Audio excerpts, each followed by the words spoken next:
बिस्मिल्लाहिर्रहमानिर्रहीम। अस्सलाम वालेकुम। कैसे हैं आप? आई होप के बिल्कुल ठीक होंगे। प्यारे प्यारे बहन भाइयों, आज हम बना रहे हैं 5 किलो जीजा खीर बनाने की रेसिपीज़। देगी स्टाइल 5 किलो बहुत ही मज़ेदार खीर बनाने की रेसिपीज़। उम्मीद है कि आप लोगों को रेसिपीज़ अच्छी लगेगी। अगर पसंद आए तो इसे लाइक और शेयर करना मत भूलिएगा और चैनल को सब्सक्राइब भी ज़रूर कर दीजिएगा। अब हम चलते हैं और मिलकर शुरू करते हैं अपनी आज की रेसिपीज़। इसके लिए आप चूल्हे पर कढ़ाई या कोई इतना बर्तन रखें जिसमें आप आसानी के साथ 5 किलो खीर बना सकें। फिर आप इसमें 2 से 3 चम्मच घी या ऑयल डालकर अच्छी तरह गर्म कर लें। अगर देसी घी इस्तेमाल करें तो ज़्यादा बेहतर है। फिर आप इसमें 3 से 4 अदद सब्ज़ इलायची डालकर इसको कड़कड़ा लें। इसके बाद आप इसमें दूध शामिल करें। दूध आप फुल क्रीम, मिल्क, काऊ, भैंस या कोई भी आप इस्तेमाल कर सकते हैं। दूध को आप थोड़ा सा डालने के बाद फिर आप इसमें सारा सा दूध शामिल करें। वक्फे से आप 1 से 2 दफ़ा इसमें दूध शामिल करें और फिर चम्मच चलाकर इसको मिक्स कर लें। अब आप इसको तेज़ आंच पर बॉयल होने दें। साथ में आप पहले से आधा कप चावल, इसको आप 1 घंटे के लिए पहले भिगो दें। अगर चावल का टोटा इस्तेमाल करें तो वो ज़्यादा बेहतर है। अगर आपके पास टोटा नहीं तो आप साबुत चावलों को भिगोकर इसे ग्राइंड कर लें। अब हम देखते हैं कि हमारा दूध जो है वो बॉईल होना शुरू हो चुका है, ये ऊपर उठना शुरू हो चुका है। अब आप दूध का मिक्स करें, इसके अंदर चम्मच चलाएं और चूल्हा जो है वो कम कर दें। देखें इस तरह आप इसको मिक्स करके 4 से 5 मिनट तक इसके अंदर चम्मच चलाते रहें और मलाई को इसी तरह इसके अंदर मिक्स करते रहें।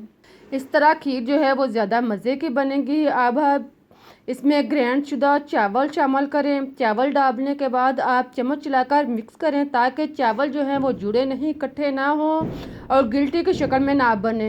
इसको चम्मच चलाकर खूब अच्छी तरह दूध के अंदर मिक्स कर लें। फिर आप 1 कप रस का चूरा शामिल करें। रस का चूरा डालने के बाद आप इसको अच्छी तरह मिक्स कर लें।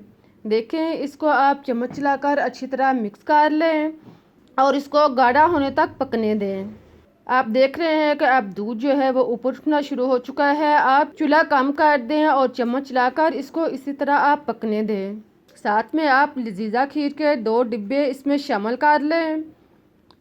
इसके आप खोलकर इसमें शामिल करें। देखें दोनों पैकेट आप इसमें डालने के बाद चम्मच चलाकर इसको मिक्स कर लें और इसे गाढ़ा होने तक पकने दें।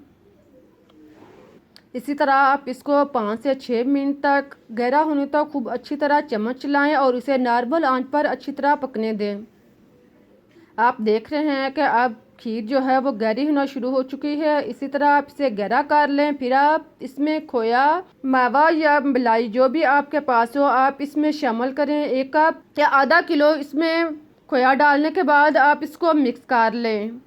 फिर आप इसमें बारीक कटी हुई गरी शामिल करें और साथ में किशमिश डाल लें। इन चीज़ों को डालने के बाद आप इसको मिक्स कर लें और इसको अच्छी तरह पकने दें। साथ में आप बादाम और पिस्ता, काजू इसको आप पीस लें और इसमें शामिल करें। कुछ आप इसके अंदर शामिल कर लें और कुछ आप बचा कर रख लें, वो बाद में आप ऊपर लगा सकते हैं।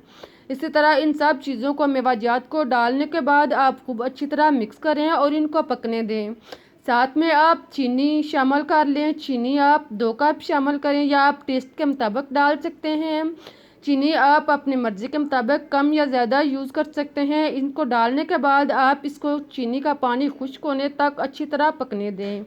आप देख रहे हैं कि अब खीर जो है वो ऊपर उठना शुरू हो चुकी है। चीनी डालने के बाद आप मुसलसल चम्मच चलाते रहें और इसको अच्छी तरह पकने दें।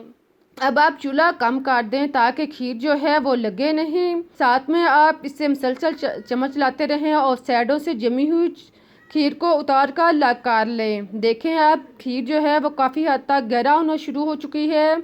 जब खीर बर्तन से अलग होना शुरू हो जाए और बुलबुले बनना शुरू हो जाए तो समझ लें खीर जो है वो तैयार होने के करीब हो चुकी है। अब आप 1 से 2 मिनट तक मज़ीद इससे पकने दें और चूल्हा कम कर दें ताकि इसकी छिंटे जो हैं बाहर ना आए। या आप इसके ऊपर ढक्कन रख दें, थोड़ा खुला छोड़कर आप इसके ऊपर ढक्कन रख दें। इसी तरह आप इसको अच्छी तरह गहरा कर लें। फिर आप चूल्हा बंद कर दें और इसे ठंडा होने दें। ठंडा होने के बाद आप इसके ऊपर जमी हुई मलाई को इसकी बलाई की तय को इसके अंदर मिक्स करें और जब अच्छी तरह ठंडी हो जाए तो आप इसे बर्तनों में निकाल लें। देखें, आप इसे बाउल में, परात में या किसी भी चीज़ों में आप निकाल लें। आप इसे 3 से 4 बर्तन जितने में ये पूरी आ सकती है आप इसको डाल लें। अब हमारी बहुत ही मज़ेदार और लजीजा खीर तैयार हो चुकी है।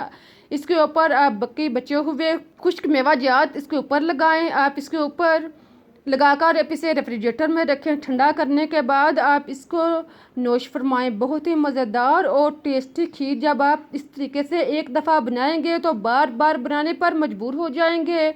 आप इसको घर में बना सकते हैं, अपनी फैमिली के लिए बना सकते हैं, दावत के मौके पर बना सकते हैं, आप इसे किसी ख़ास मौके पर, ईद के मौके पर बना सकते हैं। बहुत ही मज़ेदार और टेस्टी रेसिपी से और आसान रेसिपी से है। उम्मीद है कि आप लोगों को बनाने का तरीका अच्छा लगा होगा। अगर तरीका पसंद आया है तो इसे लाइक करें, चैनल को सब्सक्राइब करें ताकि मैं आप के लिए इससे बेहतर और मज़े की रेसिपीज़ आपको टाइम तक पहुंचा सकूं। फिर मिलते हैं एक नई और मज़ेदार रेसिपीज़ के साथ। तब तक के लिए अल्लाह हाफिज़।